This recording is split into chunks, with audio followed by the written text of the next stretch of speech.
ديسمبر 2024 مرت سنتين تقريبا على آخر ألقاب الفريق الملكي. بعد ذلك 8 بطولات كاملة الفريق الملكي كان ينام. يتراجعون للخلف الآن في ضربة حرة مباشرة. نعم، ريال مورينيو يبدأ مرحلة استرجاع الهيبة والشخصية التي أصابها شرخ في الفترة الماضية.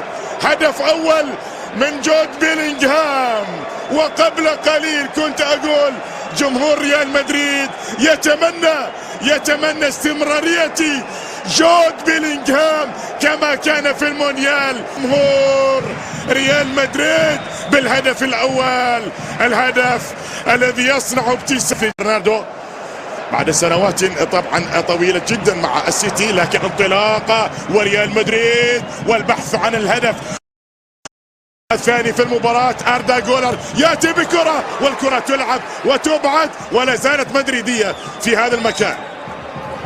ريال مدريد في جدية كبيرة جدا حتى الآن في بداية انطلاقة المباراة. يريد هدف ثاني وعن طريق امبابي في الكرة الماضية. في الموسم الأول 31 هدف، في الموسم الثاني 25 هدف، 56 هدف في موسمين فقط في الليغا الإسبانية. هذه حتى الآن مدريدي لا شك في ذلك، شوط مدريدي حتى الآن. لكن أردا جولر يستلم لأمبابي، يفقد كرته، اللاعب الذي يريد أن يسجل هدفا في ملعب طبعا إسبانيول، واحد من 6 ملاعب بالمناسبة لم يسجل فيها خارج أرضية الملعب وسط عالم. أوشك على مباراتين متتاليتين خسرهم ريال مدريد. هذا عامين متتاليين ريال مدريد يا فالدانو لا يفوز بالألقاب. هذه محاولة، كرة في هذا المكان، المحاولة مستمرة لنادي اسبانيول، يبحث عن التعادل من مسافة بعيدة، كاد يفكر سدد الصاوة، أبعدت من جانب كورتوا في اللقطة الماضية. كرة تعود بعد ذلك في المكان السليم. هذه محاولة قائمة وخطورة، هذه الخطورة الأفضل، هذه اللعبة الأفضل الأخطر الأجمل كذا الماضية، وكانت بهذه الصورة، وكانت عن طريق اللاعب روبرتو فرنانديز، اللاعب الذي سجل هدفين في مباراة الفوز على الليفانتي بالثلاثة. لكن هكذا بدأت هنا. بعد ذلك كورتوا كان حاضرا في اللقطة الماضية، ابعادها بصورة صعبة. يتحسن اسبانيول لدرجة أنه يدرك التعادل في المباراة. نعم، هذا التحسن الذي ظهر في الدقائق الخمس الماضية يكافئ اسبانيول بالتعادل في الكرة الماضية، وبالتالي نعم المدرج كل ملعب المباراة وتحت انظار جوزيه مورينيو.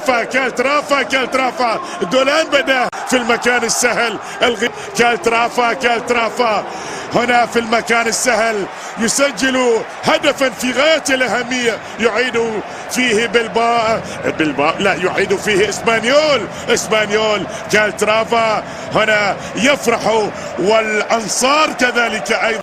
فيدريكو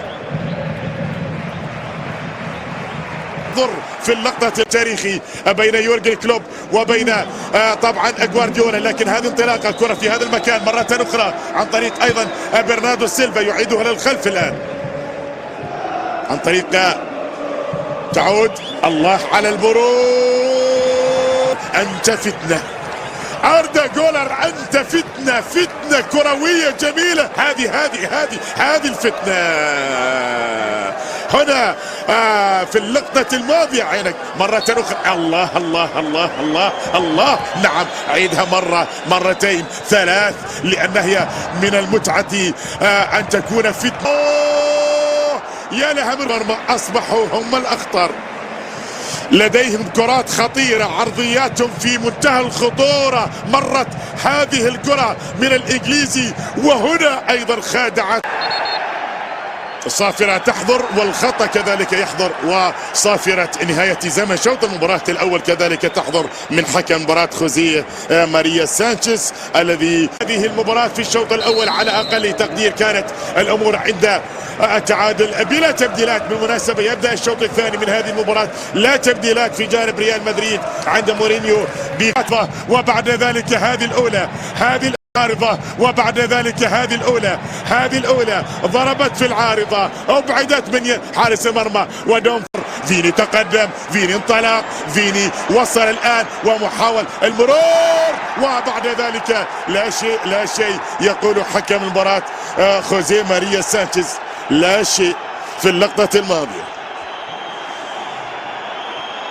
لا شيء. الكرة كانت هكذا،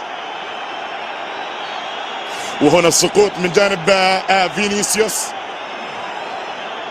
وبعد ذلك طبعا طالب بضرب الجزاء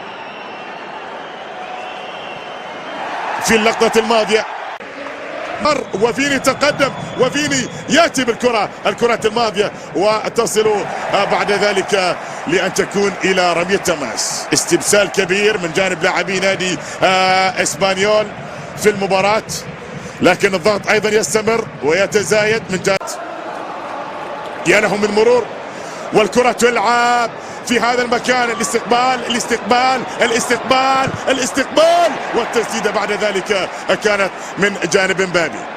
محاولة مستمرة لصالح نادي اسبانيول، يسترجعها الآن، نعم جود بيلينغهام العفو، صورة راقية، كرة جميلة، التسديدة تحضر ولكنها بعيدة كل البعد، بعض الملاعب تستعصي على بعض الأسماء. هذا اسبي، هذا الشاب القادم من ليفانتي، 25 مليون يورو، هيأ الكرة الماضية، هياها جيدة بالمناسبة، وهنا التسديدة تذهب. اسبي يسرع في المباراة الأولى بقميص الملكي، يدخل بديلا لأن يصنع تاريخا، اصرخ من أعماقك لأنك دخلت لأن تسجل تاريخا، هدفا بقميص ريال مدريد في مباراتك الأولى عن 1000 هدف ربما في مباريات أخرى، 1000 هدف ربما في مباريات أخرى بقميص أندية أخرى. الإصرار، هنا القتال، هنا عدم الاستسلام، هنا أن ترتدي قميص ريال مدريد للمرة الأولى. هنا اسبي الذي هنا يسجل وهنا يعلن.